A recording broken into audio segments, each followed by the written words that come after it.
വളരെ ഇമ്പോർട്ടൻ്റ് ആയിട്ടുള്ള ഇഷ്ടം പോലെ പേഴ്സണൽ പരിപാടികളുണ്ടായിരുന്നു എനിക്ക്. അതെല്ലാം ഡ്രോപ്പ് ചെയ്തിട്ട് ഈ കളി കാണാനിരുന്ന് എന്നെ പറഞ്ഞാൽ മതിയല്ലോ. എടാ നിങ്ങൾ ഇപ്പോഴും വിശ്വസിക്കുന്നുണ്ടോ കേരള ബ്ലാസ്റ്റേഴ്സിന്റെ പ്രശ്നം ഒരു സ്ട്രൈക്കറാണ് അല്ലെങ്കിൽ മിഖായൽ സ്റ്റെഹ്റയുടെ തന്ത്രങ്ങളാണെന്ന്? ഒരിക്കലും അല്ല. കേരള ബ്ലാസ്റ്റേഴ്സിന്റെ യഥാർത്ഥ പ്രശ്നം നമ്മുടെ പിഴച്ച ട്രാൻസ്ഫർ പോളിസി തന്നെയാണ്. I repeat the term exactly, പിഴച്ച ട്രാൻസ്ഫർ സിസ്റ്റം. ജീക്സൺ സിംഗ് ധനാജത്തിനെ വിട്ട് കളഞ്ഞപ്പോൾ ഞാൻ വീഡിയോ ചെയ്തിരുന്നു.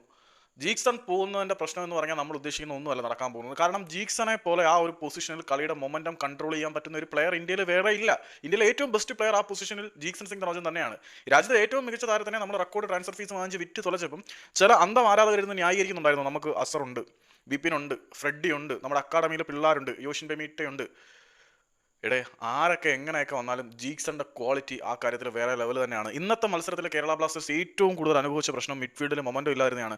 ഇനി ഒരു സ്ട്രൈക്കർ വന്നിട്ട് എന്താണ് കാര്യം? ഈ സ്ട്രൈക്കറിന് മുന്നിലേക്ക് പന്തെത്തണ്ടേ?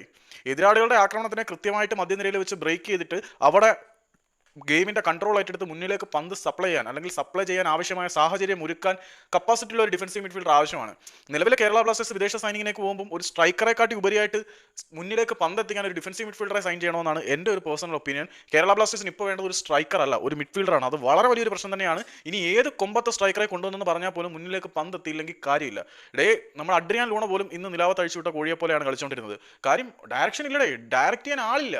സോ ജീക്സന്റെ വില ഇപ്പം കേരള ബ്ലാസ്റ്റേഴ്സ് അറിയുന്നുണ്ട്. വിറ്റ് തൊലച്ച് കളയുന്ന മാണിക്യങ്ങളുടെ വില.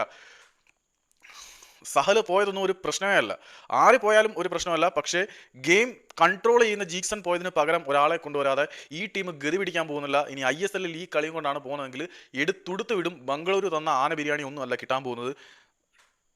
വളരെ ഇമ്പോർട്ടൻ്റ് ആണ് ഒരു ഡിഫൻസീവ് മിഡ്ഫീൽഡറുടെ ആവശ്യം. വിപിൻ മോഹനൻ വന്നാൽ അത് എത്രമാത്രം പരിഹരിക്കുമെന്ന് എനിക്കറിയത്തില്ല. വിപിൻ മുന്നിലേക്ക് പന്ത് സപ്ലൈ ചെയ്യുന്ന കാര്യത്തിൽ മിടുക്കനാണ്, ആ കാര്യത്തിൽ എനിക്ക് യാതൊരു സംശയമില്ല. പക്ഷേ ജീക്സനെ പോലെ ഗെയിമിന്റെ മൊമെന്റം പിടിച്ചു നിർത്താനുള്ള കപ്പാസിറ്റി വിപിൻ ഉണ്ടോ എന്നുള്ള ഒരു ചോദിച്ചിട്ട് തന്നെയാണ്. ഇന്ത്യയിൽ ആ കാര്യത്തിന് ഏറ്റവും ബെസ്റ്റ് ജീക്സൺ ആണ്. ആ ജീക്സനെ വിറ്റ് തുലച്ച് കളഞ്ഞു.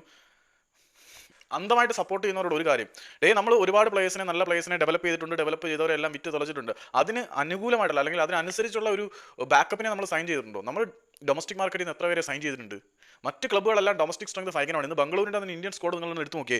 ഇപ്പം മനോലോ മാർക്കസ് സെലക്ട് ചെയ്തിട്ടുള്ള പ്രോബബിൾ സ്ക്വാഡിൽ 6 പേര് ബംഗളൂരു FC ഉണ്ട്. ഇന്ന് കളിച്ച 6 പേര് നാഷണൽ ടീം സ്ക്വാഡിലുണ്ട്. കേരള ബ്ലാസ്റ്റേഴ്സിന് എത്ര പേരുണ്ട്? ഒരു സമയത്ത് 5 പേര് നാഷണൽ ടീം സ്ക്വാഡിലേക്ക് ബ്ലാസ്റ്റേഴ്സിൽ നിന്നുണ്ടായിരുന്നു. ഇന്ന് ആരും ഇല്ല.